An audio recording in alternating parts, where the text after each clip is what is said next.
Namastê, muito boa noite a todos. Hoje, segunda-feira, nós estamos nos encontrando para realizar a leitura deste livro fantástico, que é A Ciência de Ficar Rico, de Wallace Wattles. Esse livro é um livro maravilhoso. Eu vou deixar o link aqui embaixo para que você possa adquirir essa obra, que é uma obra fantástica. E para nós iniciarmos nossa leitura, primeiramente nós nos conectamos com o nosso divino que habita em nosso ser. Vamos inspirar profundamente, fechar os nossos olhos,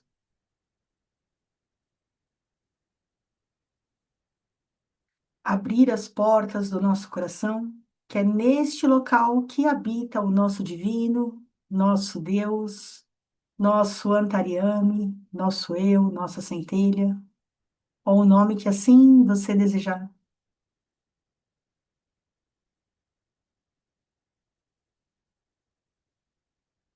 E caminhando neste espaço tão sagrado e secreto que é só nosso, vamos ao encontro dele. Vamos sentindo a presença da presença e passo a passo nos aproximando mais e mais. E junto ao nosso divino,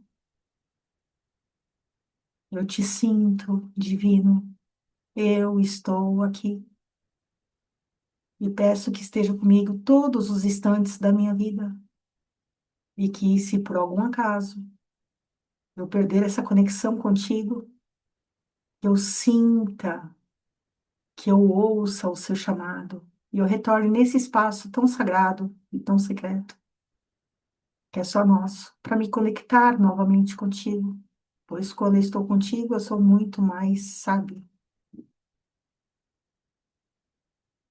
E junto ao nosso divino, vamos inspirar profundamente e abrir os nossos olhos.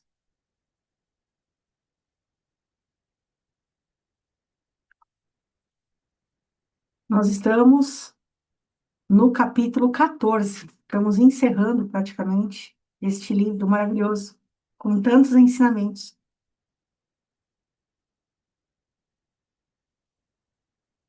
Capítulo 14. A impressão de prosperidade. Quer você mude de profissão ou não, suas ações no momento devem ser aquelas relativas ao negócio em que você está engajado agora. Você pode entrar no negócio que deseja, fazendo uso construtivo do negócio em que já está estabelecido, fazendo o seu trabalho diário de maneira certa. E na medida em que seu negócio consiste em lidar com outras pessoas, seja pessoalmente ou por carta, o pensamento-chave de todos os seus esforços deve ser transmitir à sua mente a impressão da prosperidade. Prosperidade é o que todos os homens e mulheres procuram, é o desejo da inteligência amorfa dentro deles, buscando uma expressão mais plena. O desejo de aumento é inerente a toda a natureza, é o impulso fundamental do universo. Todas as atividades humanas são baseadas no desejo de crescimento. As pessoas procuram mais comida, mais roupas, melhor abrigo, mais luxo, mais beleza, mais conhecimento, mais prazer, prosperidade em algo, mais vida. Toda a vida está sob essa necessidade de progresso contínuo, onde a prosperidade da vida cessa, a dissolução e a morte instalam-se imediatamente. O ser humano sabe disso de modo instintivo e, portanto, está sempre buscando mais. Esta lei de prosperidade perpétua é apresentada por Jesus na parábola dos 10 talentos. Apenas aqueles que ganham mais retêm algum, daqueles que não têm, até o que tem será tirado. O desejo normal de enriquecer não é algo vil ou repreensível. É simplesmente o desejo de uma vida mais abundante. É aspiração. E por ser um instinto mais profundo de suas naturezas, todos os homens e mulheres são atraídos para aquele que pode dar-lhes mais meio de vida. Ao seguir, de certa maneira, conforme descrito nas páginas anteriores, você terá um progresso contínuo para si mesmo e passará isso a todos com quem você negocia. Você é um centro criativo, através do qual a prosperidade será passada a todos. Esteja certo disso e transmita certeza do fato a cada homem, mulher e criança com quem você tiver contato. Não importa o quanto pequena seja a transação, mesmo que seja apenas a venda de um pedaço de doce para uma criança, coloque nela o pensamento de prosperidade e certifique-se de que o cliente fique impressionado com o pensamento. Transmita a impressão de prosperidade em tudo o que você faz, de modo que todas as pessoas tenham a impressão de que você é uma pessoa próspera e que faz progredir todos os que lidam com você. Passe o tempo de, passe o pensamento de prosperidade mesmo para as pessoas que você só conhece socialmente, sem nenhuma intenção de negócio, e para quem você não irá vender nada. Você pode transmitir essa impressão mantendo a fé inabalável de que você mesmo está no caminho da prosperidade e deixando essa fé inspirar, preencher e permear cada ação. Faça tudo o que você faz com a firme convicção de que você é uma pessoa próspera e está dando prosperidade a todos. Sinta que você está ficando rico e, ao fazê-lo, está enriquecendo os outros e conferindo benefícios a todos. Não se vanglorie ou se gabe de seu sucesso, nem fale sobre ele desnecessariamente. A verdadeira fé nunca é arrogante. Onde quer que você encontre uma pessoa arrogante, você encontrará alguém que está secretamente duvidoso e amedrontado. Simplesmente sinta a fé e deixe-a funcionar em cada transação. Deixe que cada ato, tom e aparência expressem a serena segurança de que você está ficando rico, que você já é rico. Não serão necessárias palavras para comunicar esse sentimento aos outros. Eles sentirão uma sensação de prosperidade quando em sua presença e serão atraídos para você novamente. Você deve impressionar os outros de tal forma que eles sintam que, ao associar-se a você, obterão prosperidade para eles mesmos. Cuide para que você dê a eles um valor utilitário maior do que o valor monetário que recebeu deles. Tenha um orgulho honesto em fazer isso e deixe todo mundo saber disso, e não lhe faltarão clientes. As pessoas irão para onde recebem prosperidade. E o Supremo, que deseja prosperidade a tudo e que tudo sabe, levará em sua direção homens e mulheres que nunca ouviram falar de você. Seu negócio aumentará rapidamente e você ficará surpreso com os benefícios inesperados que virão até você. Você poderá, dia a dia, obter combinações maiores, garantir maiores vantagens e prosseguir para uma profissão mais adequada, se desejar. Mas, ao fazer tudo isso, você nunca deve perder de vista a imagem do que deseja, nem sua fé e propósito de conseguir o que deseja. Gostaria de deixar aqui um alerta em relação aos motivos. Cuidado com a tentação insidiosa de exercer poder sobre outras pessoas. Nada é tão agradável para uma mente mal formada ou parcialmente desenvolvida do que o exercício do poder ou domínio sobre os outros. O desejo de governar para a satisfação egoísta tem sido a maldição do mundo. Por incontáveis eras, reis e senhores encharcaram a terra com sangue em suas batalhas para estender os seus domínios. Isso não é para buscar mais vida para todos, mas para obter mais poder para si mesmo. Hoje, a principal motivação no mundo empresarial e industrial é a mesma. Os homens disponibilizam seus exércitos de dólares e destroem a vida e o coração de milhões na mesma corrida louca pelo poder sobre os outros. Os reis comerciais, assim como os reis políticos, são inspirados pela ânsia de poder. Jesus viu nesse desejo de dominar o estímulo movente daquele mundo maligno que ele procurava derrubar.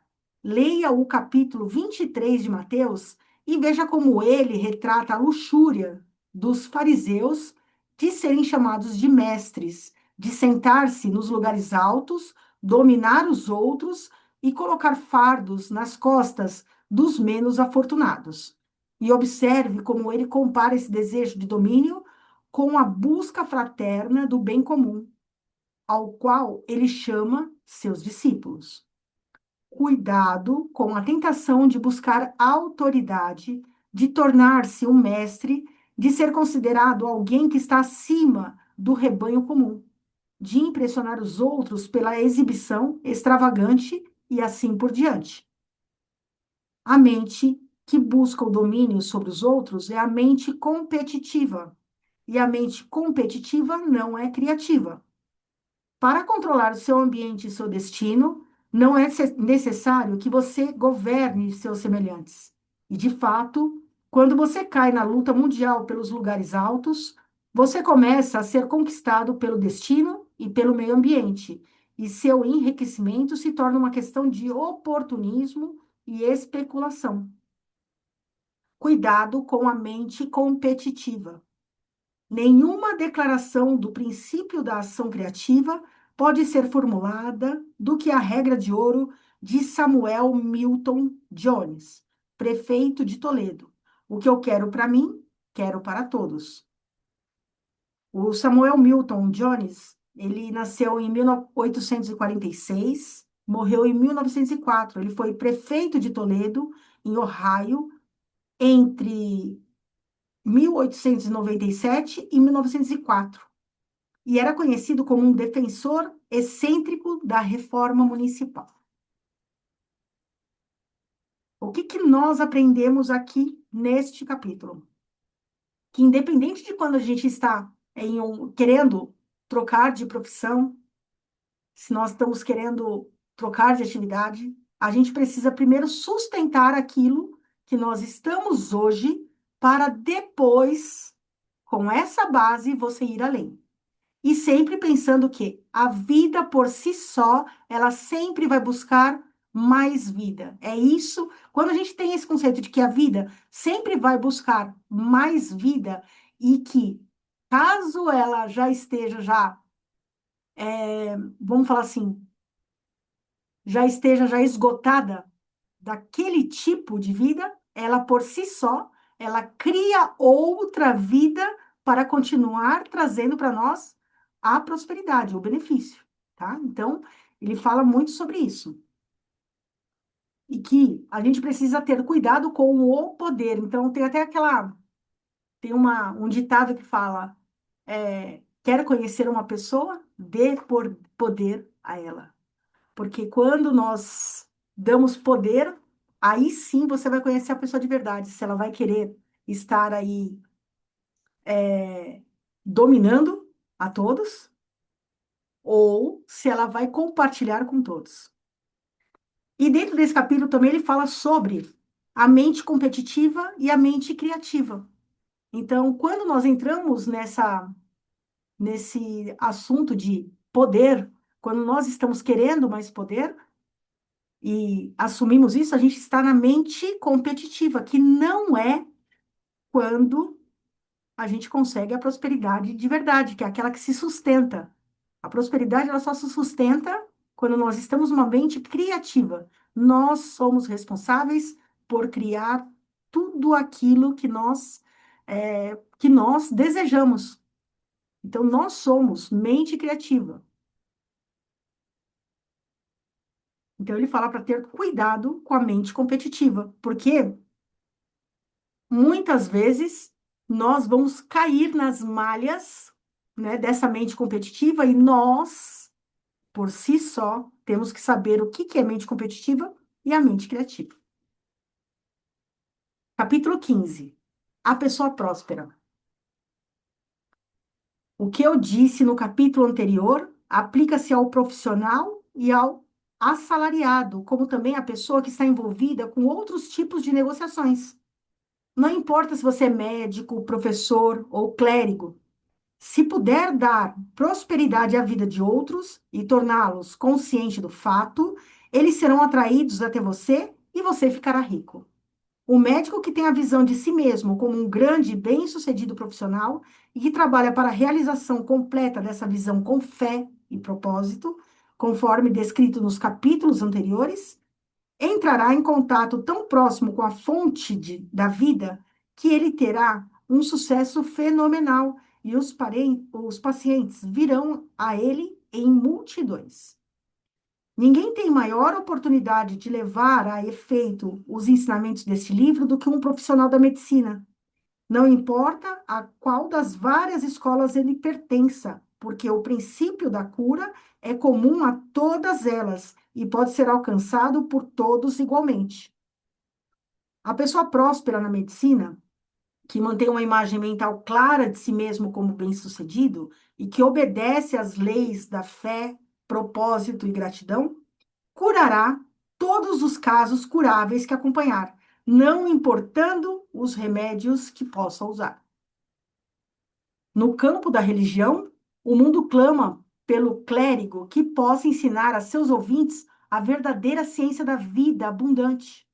Para aqueles que dominam os detalhes da ciência de ficar rico, junto com as ciências aliadas de estar bem, de ser grande e de conquistar o amor, e que ensina esses detalhes do púlpito, nunca faltará uma congregação. Este é o evangelho de que o mundo precisa. Dará prosperidade de vida e as pessoas ouvirão com alegria e darão apoio total à pessoa que lhes trouxer isso. Agora, é necessária uma demonstração da ciência da vida fora do púlpito. Queremos pastores que não apenas possam nos dizer como, mas que em sua pessoa nos mostrem como. Precisamos do pastor que será rico, saudável, grandioso e amado, e para nos ensinar como alcançar essas coisas. E quando ele vier, encontrará numerosos e leais seguidores. O mesmo é verdade para o professor, que pode inspirar as crianças com a fé e o propósito da vida para o progresso. Ele nunca ficará sem emprego. E qualquer professor que tenha essa fé e propósito pode transmiti-los aos seus alunos. Ele não pode deixar de passar a eles uma vez que isso faz parte de sua vida e prática. O que é verdade para o professor, o pastor e o médico, é verdade também para o advogado, o dentista, o corretor de imóveis, o agente de seguros, enfim, para todos. As ações mentais e pessoais combinadas que descrevi são infalíveis, não podem falhar. Todo homem e mulher que seguir essas instruções com firmeza, perseverança e ao pé da letra, enriquecerá. A lei da prosperidade da vida é uma operação matemática tão certa quanto a lei da gravidade. Enriquecer é uma ciência exata. O assalariado achará isso tão verdadeiro em seu caso quanto foi verdadeiro para os outros casos mencionados. Não sinta que não tem chance de enriquecer, porque está trabalhando onde não há oportunidades visíveis de progresso, onde os salários são pequenos e o custo de vida alto. Forme sua imagem mental clara do que você quer e comece a agir com fé e propósito. Faça todo o trabalho que você puder fazer todos os dias e faça cada parte do trabalho de uma maneira perfeitamente bem-sucedida. Coloque o poder do sucesso e o propósito de enriquecer em tudo que você faz. Mas não faça isso meramente com a ideia de obter favores de seu empregador, na esperança de que ele ou aqueles acima de você reconheçam seu bom trabalho e o promovam. É improvável que o façam. A pessoa que apenas trabalha bem ocupando o seu lugar com o seu melhor de sua capacidade e satisfeita com isso, é valiosa para o seu empregador. E ele não está interessado em promovê-la. Ela vale mais onde está. Para garantir o seu progresso, algo mais é necessário do que destacar-se em sua função. A pessoa que certamente irá progredir é aquela que é grandiosa demais para a sua função e que tem uma noção clara do que quer ser. Aquela que sabe que pode se transformar no que deseja ser e que está determinada a ser o que deseja ser. Não tente destacar-se em sua função atual com o objetivo de agradar o seu empregador. Faça isso com a ideia de progredir. Mantenha a fé e o propósito de progredir antes, durante e depois do expediente. Mantenha-os de tal forma que toda pessoa que entrar em contato com você, seja seu chefe, colega de trabalho ou um conhecido social, sentirá o poder do propósito irradiando de você, de modo que todos tenham a sensação de prosperidade e crescimento com você. As pessoas se sentirão atraídas por você, e se não houver possibilidade de progredir em seu trabalho atual, em breve você verá uma oportunidade de aceitar outro emprego. Há um poder que nunca deixa de apresentar oportunidade à pessoa que prospera, que se move em obediência à lei. Deus não pode deixar de ajudá-lo se você agir de certa maneira. Ele deve fazer isso para ajudar. Não há nada em suas circunstâncias ou na situação industrial que possa derrotá-lo. Se você não pode ficar rico trabalhando para a indústria do aço, você pode ficar rico em uma fazenda de 10 acres. E se você começar a agir de certa maneira, certamente escapará das garras da indústria de aço e irá para a fazenda ou para qualquer outro lugar onde deseja estar. Se alguns milhares de seus funcionários adotassem esse certo modo, a indústria de aço logo estaria em uma situação difícil, teria de dar mais oportunidades a seus trabalhadores ou sair do mercado. Ninguém é obrigado a trabalhar para uma grande empresa. As empresas podem manter as pessoas em condições desesperadoras apenas enquanto houver pessoas que sejam muito ignorantes para não querer conhecer a ciência de ficar rico ou muito preguiçosas intelectualmente para praticá-la. Comece a pensar e agir de certa maneira, e sua fé e propósito o farão ver rapidamente qualquer oportunidade de melhorar sua situação. Essas oportunidades virão rapidamente, pois o Supremo, trabalhando em todos e trabalhando para você, as colocará diante de você. Não espere por uma oportunidade de ser tudo o que você deseja ser. Quando surgir uma oportunidade de ser mais do que você é agora, e você sentir-se impelido a ela, aproveite-a. Será o primeiro passo em direção a uma oportunidade maior. Neste universo, é impossível faltar oportunidades para o homem que está vivendo uma vida próspera. É inerente à constituição do cosmos que todas as coisas sejam para ele e cooperem para o seu bem, e ele certamente enriquecerá aquele que agir e pensar de certa maneira.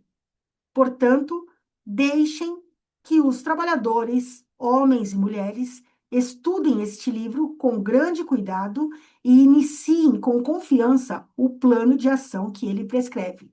Não irá falhar.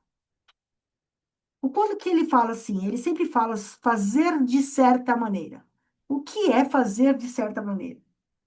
É fazer as coisas da melhor forma agora, não deixar para depois. E sempre com propósito e fé.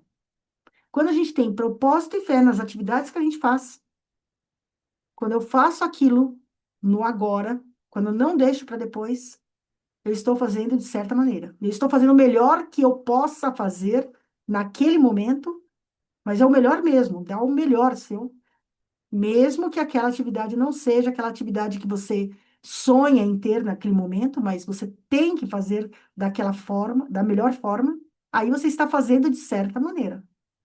Então, quando ele fala isso, ele está dizendo para você fazer sempre o melhor que você pode agora, não deixar para depois. Capítulo 16. Alguns cuidados e observações finais.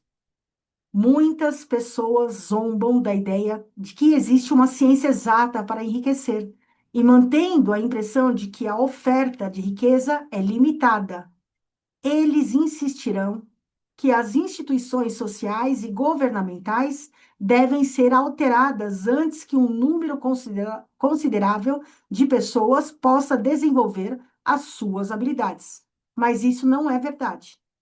É verdade que os governos existentes mantêm o povo na pobreza, mas isso ocorre porque o povo não pensa nem age de certa maneira. Se o povo começar a agir como sugerido neste livro, nem os governos, nem os sistemas industriais podem detê-los. Todos os sistemas devem ser modificados para acomodar o movimento do progresso. Se as pessoas têm na mente a prosperidade, mantêm a fé de que podem enriquecer e seguem em frente com um propósito fixo de tornarem-se ricas. Nada pode mantê-las na pobreza. Os indivíduos podem começar a agir de certa maneira a qualquer momento e sob qualquer governo e enriquecer. E quando qualquer número considerável de indivíduos fizer isso sob qualquer governo, eles farão com que o sistema seja modificado de modo a abrir os caminhos para os outros. Quanto mais homens enriquecem no plano competitivo, pior para os outros. Quanto mais enriquece no plano criativo, melhor para os outros. A salvação econômica do povo só pode ser alcançada fazendo que um grande número de pessoas pratiquem o método científico estabelecido neste livro e enriqueça. Eles mostrarão o caminho aos outros e os inspirarão com o desejo de uma vida real, com a fé de que ela pode ser alcançada e com o propósito de alcançá-la. Por enquanto, porém, é suficiente saber que nem o governo sob o qual você vive, nem o sistema capitalista ou competitivo da indústria podem impedi-lo de enriquecer. Quando você entra no plano de pensamento criativo, coloca-se acima de todas essas coisas e torna-se um cidadão de outro reino. Mas lembre-se de manter seu pensamento no plano criativo. Nem por um instante você deve considerar que a fonte é limitada e nem agir no nível moral de competição. Sempre que você tropeçar nas velhas formas de pensamento, corrija-se imediatamente, porque quando você entra na mente competitiva, você perde a cooperação da mente suprema. Não perca tempo planejando como você atenderá a possíveis emergências no futuro, exceto se as medidas necessárias puderem afetar suas ações hoje. Você está envolvido com o trabalho de hoje de uma maneira perfeitamente bem-sucedida e não com emergências que podem surgir amanhã. Você pode resolvê-las quando surgirem. Não se preocupe com perguntas sobre como você deve superar os obstáculos que podem surgir em seu horizonte de negócios, a menos que você possa ver claramente que seu curso deve ser alterado hoje a fim de evitá-los. Não importa o quanto enorme possa parecer uma obstrução à distância, você descobrirá que, se continuar de certa maneira, ela desaparecerá à medida que você se aproxima, ou que aparecerá outro caminho para contorná-la. Nenhuma combinação possível de circunstâncias pode derrotar um homem ou uma mulher que está enriquecendo segundo linhas estritamente científicas. Nenhum homem ou mulher que obedece a essa lei pode deixar de enriquecer, assim como ninguém pode multiplicar 2 por 2 e não ter 4. Não pense com ansiedade em possíveis desastres, obstáculos, pânicos ou combinações desfavoráveis de circunstâncias. Há tempo suficiente para deparar-se com essas coisas quando elas surgem diante de você no presente imediato.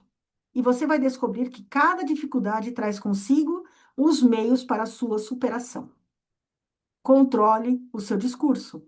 Nunca fale de si mesmo, de seus negócios ou de qualquer outra coisa de forma desencorajada ou desanimadora. Nunca admita a possibilidade de fracasso, nem fale de uma forma que pressuponha o fracasso como uma possibilidade. Nunca fale que os tempos estão difíceis, nem que as condições do negócio são duvidosas. Os tempos podem ser difíceis e os negócios duvidosos para aqueles que estão no plano competitivo, mas nunca poderão ser para você. Você pode criar o que quiser e está acima do medo.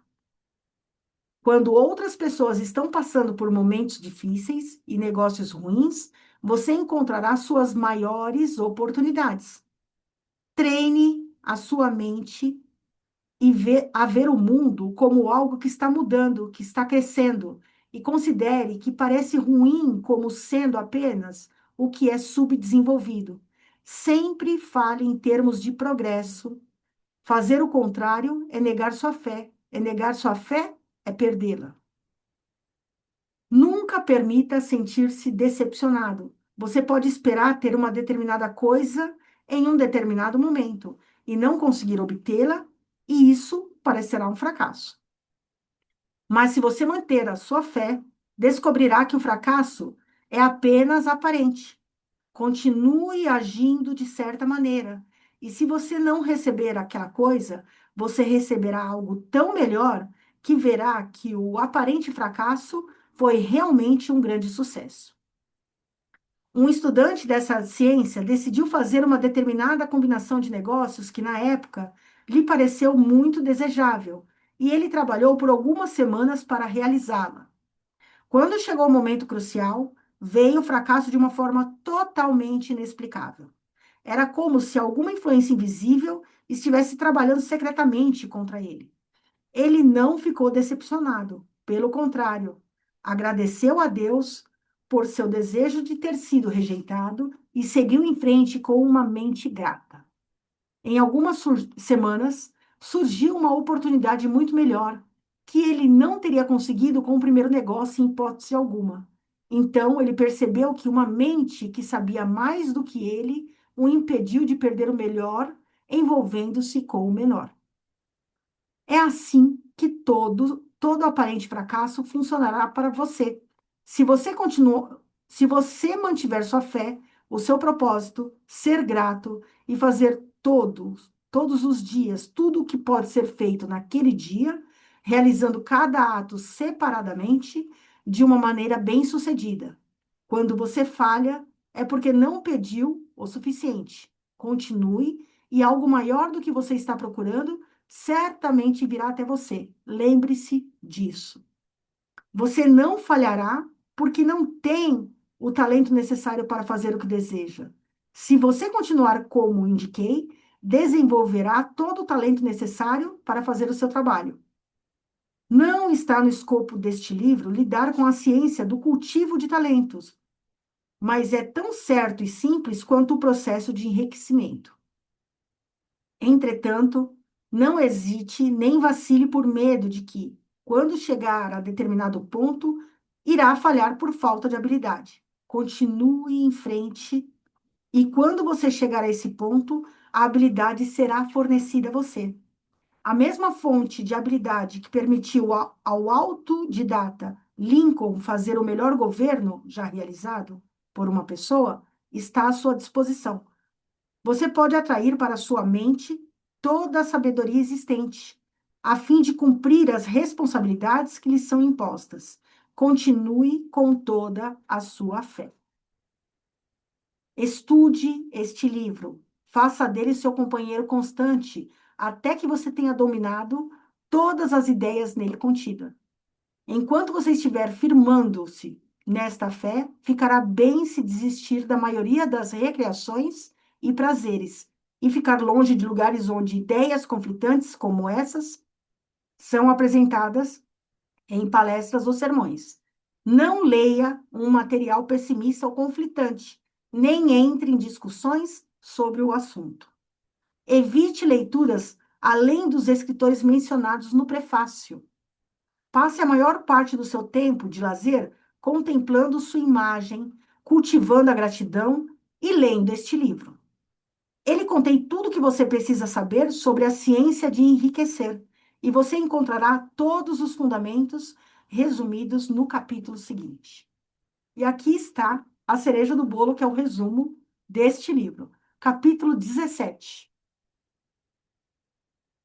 Existe uma matéria pensante, da qual todas as coisas são feitas e que, em seu estado original, permeia, penetra e preenche os interespaços do universo. Um pensamento nessa substância, ela produz a coisa que é imaginada pelo pensamento. Uma pessoa pode dar formas às coisas em seu pensamento, e ao imprimir seu pensamento na substância amorfa, pode fazer com que a coisa em que se pensou seja criada. Para fazer isso, uma pessoa deve passar da mente competitiva para a criativa. Caso contrário, ela não pode estar em harmonia com a inteligência amorfa, que, por natureza, é sempre criativa e nunca competitiva. Uma pessoa pode entrar em plena harmonia com a substância amorfa, nutrindo uma gratidão viva e sincera pelas bênçãos que ela lhe concede. A gratidão unifica a mente da pessoa com a inteligência da substância, de modo que os pensamentos da pessoa são recebidos pela substância amorfa. A pessoa pode permanecer no plano criativo, unindo-se à inteligência amorfa, por meio de um profundo e contínuo sentimento de gratidão. A pessoa deve formar uma imagem mental clara e definida das coisas que deseja ter, fazer ou tornar-se. Também deve manter essa imagem mental em seus pensamentos, sendo profundamente grata ao Supremo por todos os seus desejos, por todos os seus desejos serem concedidos. A pessoa que deseja enriquecer deve passar suas horas de lazer contemplando sua imagem e em sincero agradecimento, porque seus desejos estão se transformando em realidade. A ansiedade não deve diminuir a importância da contemplação frequente da imagem mental, juntamente com a fé inabalável e a devotada gratidão. Esse é o processo pelo qual a impressão é dada à ciência amorfa e as forças criativas são colocadas em movimento. A imagem criativa atua por meio dos canais estabelecidos do crescimento natural e da ordem industrial e social. Tudo o que estiver incluído em sua imagem mental certamente será trazido à pessoa que segue as instruções dadas acima e cuja fé não se abala. O que ela deseja virá através dos meios de negociação e comércios estabelecidos. Ao fim de receber o que é seu no devido tempo, uma pessoa deve ser ativa. E essa atividade deve ir além de preencher a sua posição atual. Ela deve ter em mente o propósito de enriquecer por meio da realização de sua imagem mental. E deve fazer todos os dias tudo o que pode ser feito naquele dia, cuidando para realizar cada ação de modo bem-sucedido. Ela deve dar a cada pessoa um valor utilitário superior ao valor monetário que recebe, de modo que cada transação crie mais vida. Ela deve também manter o pensamento de prosperidade, de modo que a impressão de progresso seja comunicada a todos os que elas tenha contato. Os homens e mulheres que praticarem as instruções anteriores certamente ficarão ricos, e a riqueza que receberão estará na proporção exata da precisão de sua imagem, na firmeza de seu propósito, na imutabilidade de sua fé e na profundidade de sua gratidão. E essa foi a nossa leitura deste livro fantástico, que é A Ciência de Ficar Rico. Nós fizemos o passo a passo com todos os capítulos, que eles estão disponíveis também no canal do YouTube, mas esse último, ele traz para nós um resumo bem compacto, mas que traz aí muito ensinamento para nós. Então, eu quero agradecer a todos por essa leitura, então, gratidão imensa por nós fazermos essa leitura, que agora eu vou parar a nossa gravação e ir para o nosso compartilhar. Para quem quiser adquirir essa obra, eu vou deixar o link no descritivo do vídeo no YouTube. Então, gratidão imensa e vamos para o nosso compartilhar.